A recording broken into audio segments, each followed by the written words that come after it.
Welcome to this presentation on the advantages and disadvantages of judicial precedent. Now, to begin with, a number of cases will appear on the screen. Now, this is just a cases checklist, and it is advisable that you do become familiar with each of these cases. So you may want to either pause here and look up each of the cases, or you may want to wait until the end of the video presentation and then look up each of the cases there and insert them into your case log. Now, for a really good response in an examination, it is highly advisable that you back up as many of your points with legal case authority. Here are each of the cases featured in this video presentation. Addie versus Dumbreck in 1929, British Railways Board versus Herrington 1972, Anderton versus Ryan 1985, R versus Shivpuri 1986, R versus Howe 1987, Lynch versus Director of Public Prosecutions of Northern Ireland 1975, R versus Gotts 1992, and finally R versus R in 1991. So let's get started with looking at the advantages and disadvantages of precedent by starting with the advantages. Now, I've pulled together here justice, certainty, efficiency, and predictability, and you may find in textbooks that you've got other headings that are quite similar, like fairness and consistency, and each one may be separated out, but I think they're similar in places, so I've actually pulled them together. Now, judicial precedent is a time-saving concept. Judges don't have to keep solving every single case that comes before them.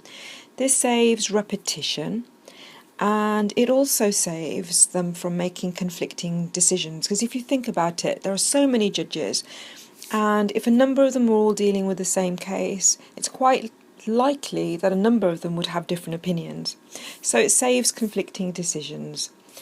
Once a novel case has been decided and its decision has been recorded, then it's seen as just and fair that all similar future cases should be decided in the same way. So precedent supplies certainty to the law, and people will know what the law is and how it will be applied in their particular case. It also helps lawyers a great deal, as they're in a position to be able to advise their clients appropriately. The client can then, especially when it comes to business and family cases, predict the likelihood of whether their case may be successful or not. This can result in saving time, money, and undue stress. Let's move on to flexibility. Society is always changing and evolving, and so the legal system needs to reflect these changes.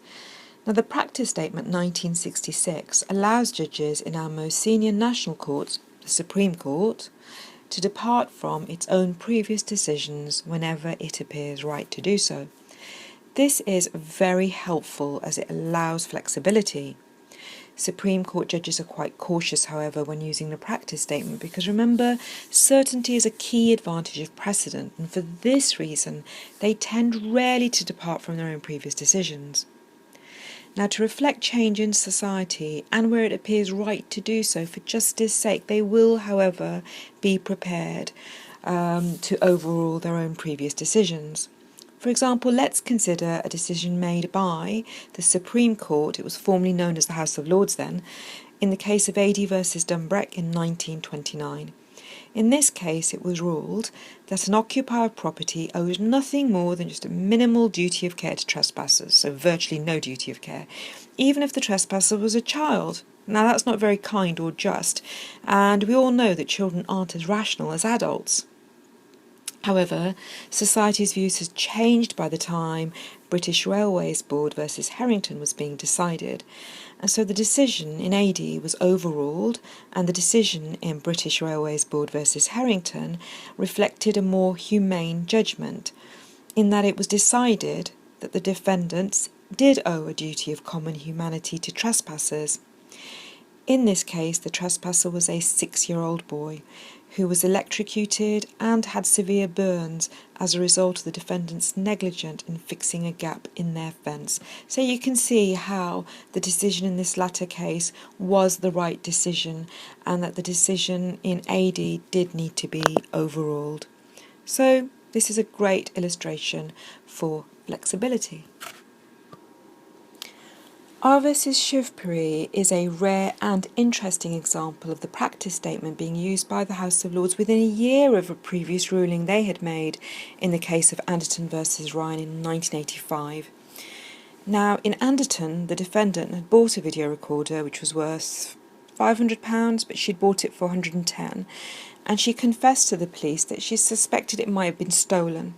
Now, in the actual court case, the prosecution said they didn't have evidence to prove the goods were in fact stolen, yet she was still convicted.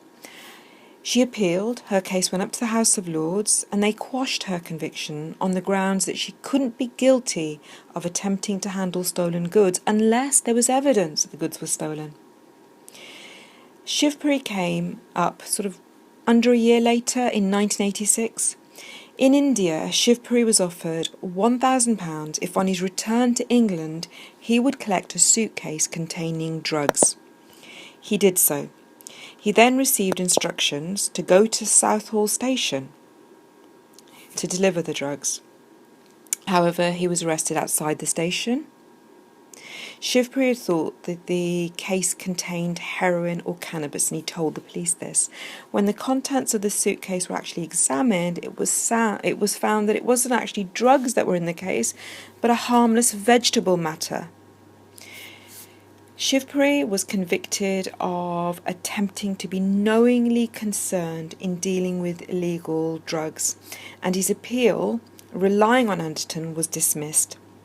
The House of Lords corrected what was now considered by them to have been an error in their judgment in the Anderton case. Shivpuri was convicted for his criminal intention in the way that the defendant in Anderton versus Orion originally was. But there is a clear difference between the defendant in the suspected stolen video recorder case and Shivpuri. Defendants like Shivpuri, who intend to smuggle or deal in drugs, are dangerous to society. Therefore, prosecution and conviction is in the public interest.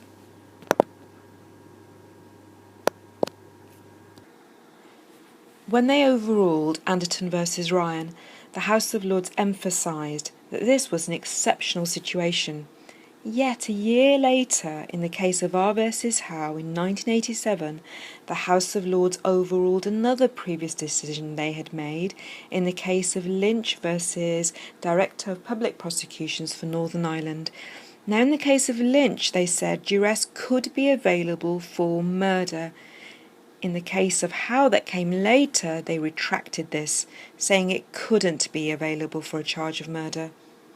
All in all, the main point being made here is that the practice statement allowed this flexibility. Bad and out-of-date decisions, such as in the case of R versus R, years later in 1991, have also benefited due to this flexibility. Being able to distinguish between cases is another way in which judges can avoid a strict application of precedent where it would cause an injustice. So there you have it, a number of great advantages. Now, the points that I've covered so far, you could easily write for a 10 mark or, even a 20 mark question. And we're going to move on now and look at disadvantages. Complexity and volume is our first disadvantage. Several thousands of volumes of law reports exist, with more being added regularly. The internet, whilst helping to publicise judgments, means also that judges and lawyers are faced with a mammoth amount of cases to choose from.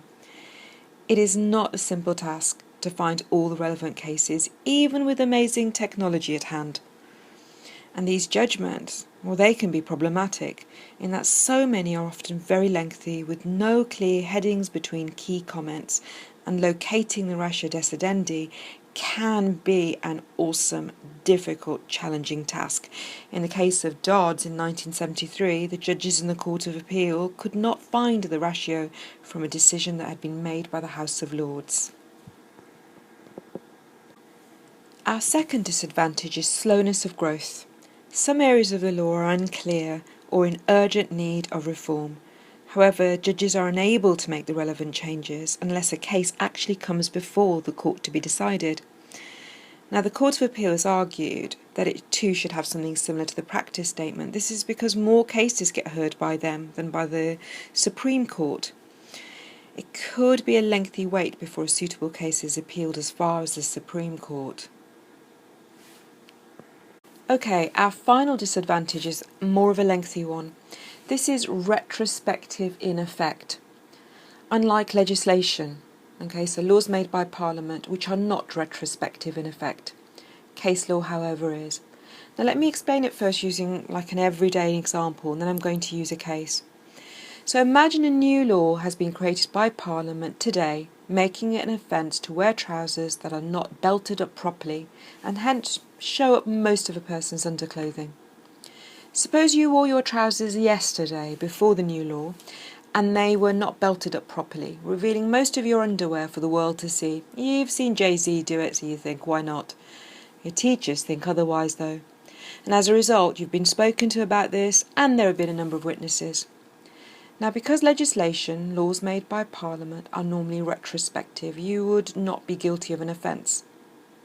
Although you would be if you wore your trousers in this way after the law came into effect. Case law, however, is retrospective in effect. Therefore, if the Supreme Court had made law and not Parliament, then your having worn your trousers yesterday in the way that the new law now outlaws would mean that you would have committed a criminal offence. Okay, let me now explain retrospective in effect using the case of R versus R from 1991. Now, before 1991, a man could not be found guilty of raping his wife because a married woman was considered to have consented. For rape, lack of consent is the main issue. With the case of R versus R, a husband's immunity from raping his wife was abolished.